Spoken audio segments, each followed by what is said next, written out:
આજ રોજ ધોરણ 10 એસએસસી બોર્ડની પરીક્ષાનું પરિણામ જાહેર કરવામાં આવ્યું છે, જેમાં બોડેલીની દીકરીએ જિલ્લામાં પ્રથમ સ્થાન પ્રાપ્ત કર્યું છે.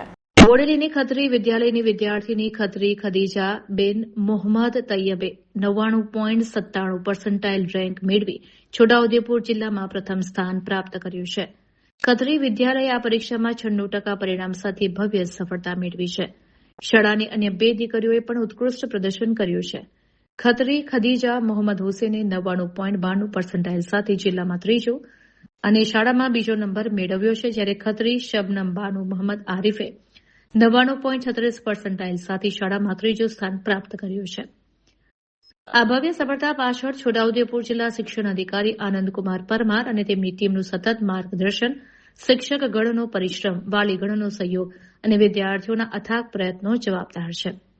વિદ્યાર્થીઓની નિયમિતતા અને પેપર લખવાના મહાવરાએ આ સિદ્ધિમાં મહત્વનો ભાગ ભજવ્યો છે.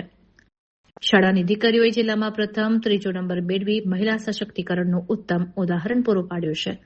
આ સિદ્ધિ બદલ શાળાના આચાર્ય યુવાઈ ટપલા દ્વારા દીકરીઓને અભિનંદન આપવામાં આવ્યા હતા.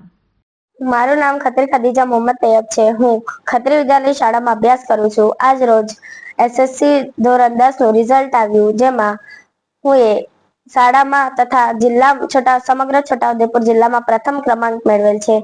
હું 587 ગુણ પ્રાપ્ત કર્યા છે અને 99.97 PR પ્રાપ્ત કર્યા છે. મારી આ સફળતાનો શ્રેય મારા માતા પિતા તથા મારા તમામ શિક્ષકોને જાય છે.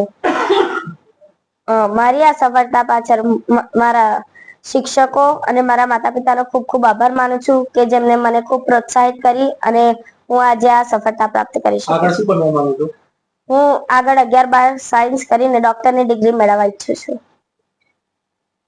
આજ રોજ ગુજરાત માધ્યમિક શિક્ષણ બોર્ડ દ્વારા ફેબ્રુઆરી 2026માં લેવાયેલ એસએસસી બોર્ડની પરીક્ષાનું પરિણામ જાહેર કરવામાં આવ્યું, જેમાં છોટાઉદેપુર જિલ્લામાં બોડેલી ખાતે ખત્રી વિદ્યાલયે જિલ્લામાં 3માંથી 2 નંબર મેળવીને શાળાનો ડંકો વગાડ્યો છે.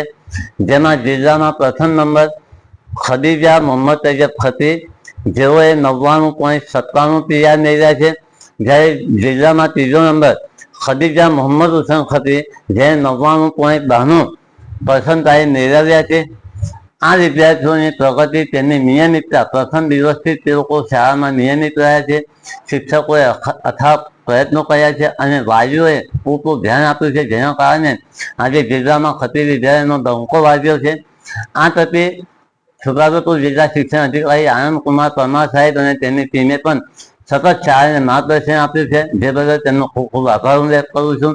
અને આ દીકરીઓએ જે મહિલા સશક્તિકરણનું ઉદાહરણ પૂરું પાડ્યું છે, જે બદલ તેના વાલીઓને પણ અભિનંદન આપું છું અને તેઓનું ભવિષ્ય ઉજ્જવળ બને તેવી શાળાના ટ્રસ્ટી મેમ્બર અને શાળા પરિવાર તેઓને શુભેચ્છા પાઠવે છે.